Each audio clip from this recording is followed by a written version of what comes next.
Moskvada bu il keçirilən hərbi parad da çox sönük oldu.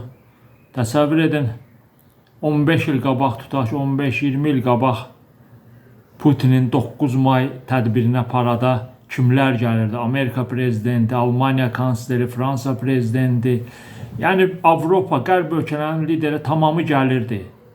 Mərkəzi Asiyada, qonşu ölkələr də. Çünki o zaman hələ Putin öz işğalçı simasını ortaya qoymamışdı. Gürcüstana qarşı işğalçı müharibə olmamışdı. Ukraynaya qarşı müharibə olmamışdı. Və qərbdə düşünürdülər ki, Putinlə dil tapmaq olar.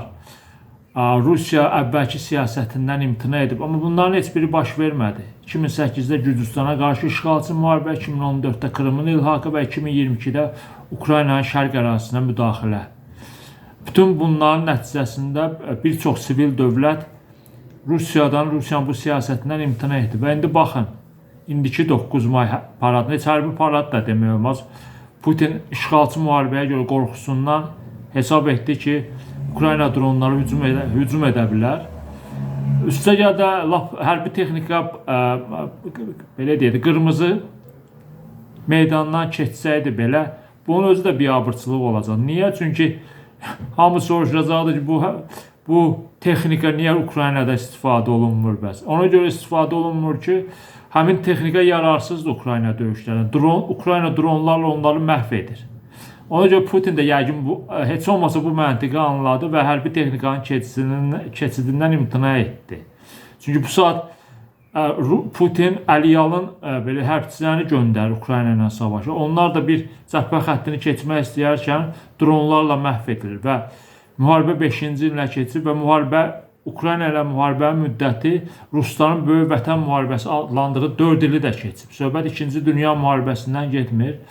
Məhz Rusların Böyük Vətən müharibəsi adlandığı 41-45-ci illərdən gedir. Kimlər qatıldı? Mərkəzi Asiyanın bir neçə lideri və həmşəri kimi Lukashenko. Heç Çin lideri, Putinin yaxın dost adlandığı Xi Jinping də gəlmədi Moskvaya. Çünki əslində Çin Rusiyanın strateji tərəfdaşı deyil, rəqibidir. Sadəcə indi anti-qərb siyasəti bunları bir qədər yaxınlaşdırıb. Amma Putin Ukraynaya qarşı müharibəyə görə həm qərblə üz-göz olub, həm də Çindən asılı vəziyyətə düşüb. Xi Jinping niyə gəlməlidir 9 may paradına? Keçən ona görə getmişdi ki, daha doğrusu Moskvaya. Çünki özündə də bir parad, 2-ci Dünya müharibəsinin bitimi ilə ilgili Yaponiya üzərində qələbə ilə bağlı bir tədbir keçirəcək. Dedi, mən gedim ki, Putin də Pekinə gəlsin. Amma indi gəlməyinin Xi Jinpingin tədbirə heç bir ehtiyacı yoxdur. Xi Jinping əslində bu günlərdə Trump'ı Pekində gözləyir. Çin üçün vacib olan Amerika ilə ticarət əlaqələrini davam etdirməkdir. Nəinki Rusiyaya belə böyük mənada dəstəyi vermək. Azərbaycan prezidenti İlham Əliyev yenə də doğru olaraq parada qatılmadı. Həm də biz niyə qatılmalıyıq bu parada? Yəni bu Böyük Vətən müharibəsində və ya 2-ci Dünya müharibəsində faşizm üzərində qələbədə tək Rusların rolu olmayıb ki. Ukraynalılar, Qazaxlar, Özbəklər, Azərbaycanlılar, Gürcülər hamının rolu olub. Və İlham Əliyev bu ildə, keçən ildə getmədi doğru olaraq, bu ildə getmədi. Biz öz vətənimizdə qeyd edə bilərik bu bayramı və bu ildə hər il olduğu kimi dövlət başçısı İlham Əliyev yenə də Həzi Aslanovun abidəsinə əklil qoydu. Müharibədə 2-ci Dünya müharibəsində 600 min Azərbaycanlı qatılıb, onun yarısı geri qayıtmayıb. Və qəhrəmancasına savaşan Azərbaycanlılar olub, partizan dəstələrində savaşan Azərbaycanlılar olub. Onların xatirəsini biz öz ölkəmizdə yad edirik. Niyə Moskvada bu yad edilməlidir? Yəni bunun heç bir mənası yox. Putin təklənib artıq. Yəni tükənib. Yəni Ukrayna müharibəsi Rusiyanı tükəndirir. Baxın, Putin indi güya Moskvada faşizm üzərində qələbəni qeyd edir. Amma sizin Hitler Almaniyasından nə fərqiniz var ki? Hitler Almaniyası da qonşu ölkələrə hücum edirdi, işğal edirdi. Siz də hücum edirsiniz. Hitler Almaniyası da insanları öldürürdü, genosid törədirdi. Siz də Ukraynada eynisini etmişsiniz. Buçada qətliam törətmişsiniz. Miqyasına görə Xocalı qətliamından da böyükdür əslində. Digər qətliamlar var ki, şəhərləri bombalayırsınız. Qardaş adlandırılmış keçmişdə Ukraynalıları öldürürsünüz. Yəni Hitler Almaniyasından nə fərqiniz oldu ki? Yəni faşizm üzərində qələbəni qeyd edirsiniz, amma eyni siyasəti yürüdürsünüz. Eyni açıqlamaları verirsiniz. Axıra kim gedəcəyik, nə bilim bunu edəcəyik, onu edəcəyik. Artıq bu siyasəti heç kim paylaşmaq istəmir, bölüşmək istəmir Rusiya ilə. Putin öz ətrafından belə qorxmağa başlayıb və bunun üçün əsas var. Çünki 4 ildir, 5-ci ilə keçir müharibə. Müharibənin hədəfləri bilinmir. Krım yenə də ilhaq oranında Rus cəmiyyətindən bir euforiya var. Krım bizimdir. Nə olsun, üstündən neçə il keçib. Ukraynada müharibəni bitirə bilmir Putin. Rus cəmiyyətində sualların sayı artıb. Putin ətrafında sualların sayı artıb. Putin ona görə ətrafından qorxmağa başlayıb ki, kimsə ona qarşı bir qiyam həyata keçirə bilər. Biraz da bu Təhlükəsizlik Şurasının katibi Şoyqun adı çox çəkir. Ondan ehtiyat edirlər. Onun keçmişdə 4 müavini artıq həbs olunub. Korrupsiya, rüşvətə görə keçmişdə müdafiə naziri olanda. Özünü də həbs edə bilərlər. Ya həbs olunmasın deyə bir çevrilişə hazırlıq görə bilər və ya Putinin bəzi müşavirləri var ki, onlar da anlamamış deyir ki, bu müharibə Rusiyanı uçuruma aparır.